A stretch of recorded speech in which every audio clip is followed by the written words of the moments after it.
بسم اللہ الرحمن الرحیم۔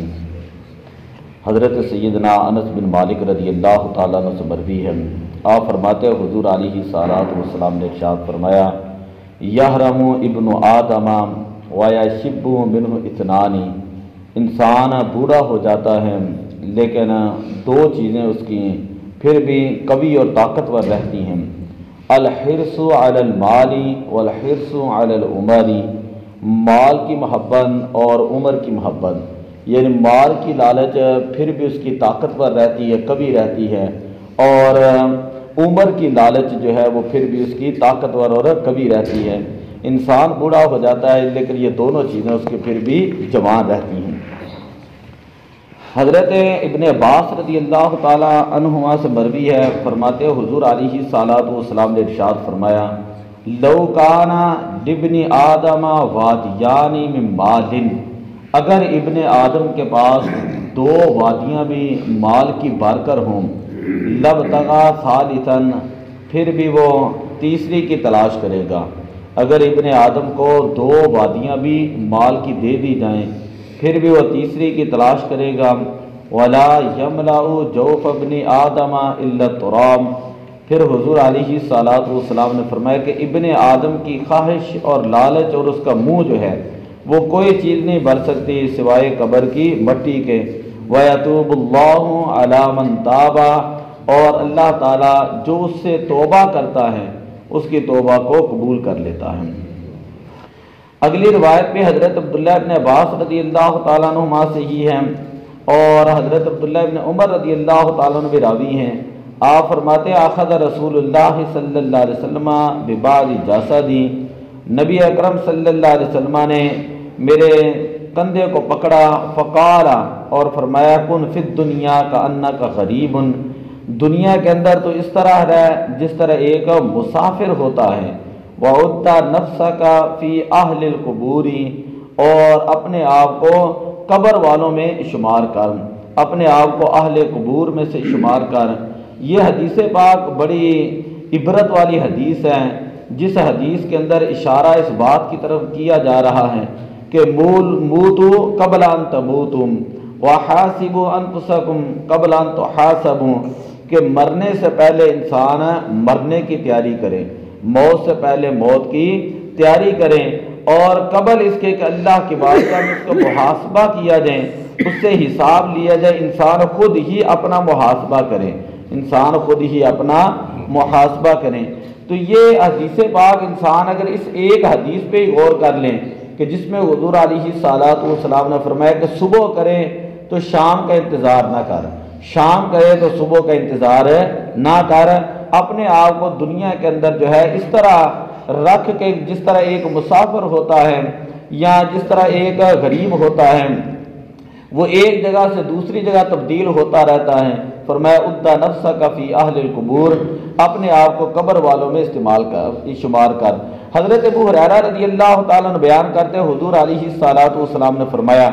عمر امتی من 60 سنۃ الی 70، حضور علیہ الصلوۃ والسلام کے یہ معجزہ یاد رکھیں کہ ایک تو معجزہ یہ ہے کہ حضور علیہ الصلوۃ والسلام کی امت کے قد مبارک جو ہیں وہ درمیانے ہوں گے، یعنی پہلی امتوں کے قد بڑے لمبے ہوتے تھے، آپ نے فرمایا کہ میری امت کے قد درمیانے ہوں گے، اور دوسری بات یہ فرمائی کہ پہلی امتوں کے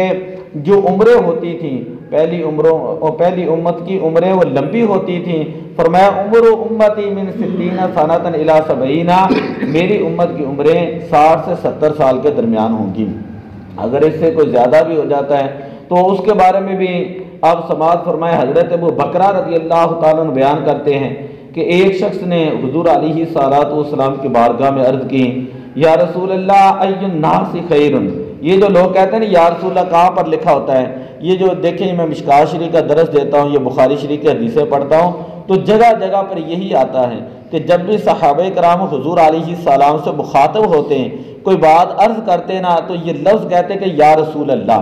یہ محدثین اپنی طرف سے نہیں بیان کرتے تھے، جو صحابہ کی روایت ہوتی اسی طرح جو وہ بیان کیا کرتے تھے کہ یا رسول اللہ۔ آج تو لوگ کہتے ہیں یا رسول اللہ کہنا شرک ہے، یا رسول اللہ کہنا شرک ہے۔ یہاں پر بھی ایک لکھا ہوا تھا یا رسول اور سٹیکر بھی لگا ہے، اس کے اوپر سے انہوں نے یا مٹا دیا ہوا ہے کسی بندے نے، تو یا رسول اللہ کہنا شرک ہے نہیں ہوتا۔ یہ اپنے عقیدے کی علامت یاد رکھا کریں، جو علماء بتاتے ہیں نا، کم از کم جس طرح دوسرے لوگ چیزیں یاد رکھتے ہیں آپ بھی یاد رکھا کریں، ذہنوں کے اندر یہ چیزیں بٹھایا کریں، اپنے بال بچوں کو بھی سمجھایا کریں کہ نماز کا طریقہ یہ ہے اور صحابہ کرام کا عقیدہ یہ ہے۔ یہ نہیں کہ جس کے پاس بیٹھے ان کی سنا کے پھر ہمیں آگے سنا رہے ہوتے ہیں کہ اس نے یہ کہا، آپ اس کو یہ کہیں کہ ہمارا یہ عقیدہ ہے۔ تو ٹھیک ہے، تو صحابہ کرام کا عقیدہ تھا کہ یا رسول اللہ ای الناس خیرن،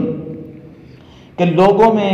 سب سے زیادہ بہترین شخص کون سا ہے، سب سے بہترین شخص کون سا ہے؟ قال من طال عمره وحسن عمله، حضور علیہ الصلوۃ والسلام نے فرمایا کہ جس بندے کی عمر لمبی ہو وحسن عمله، اور اس بندے کے عمل بھی اچھے ہوں، اس بندے کے عمل بھی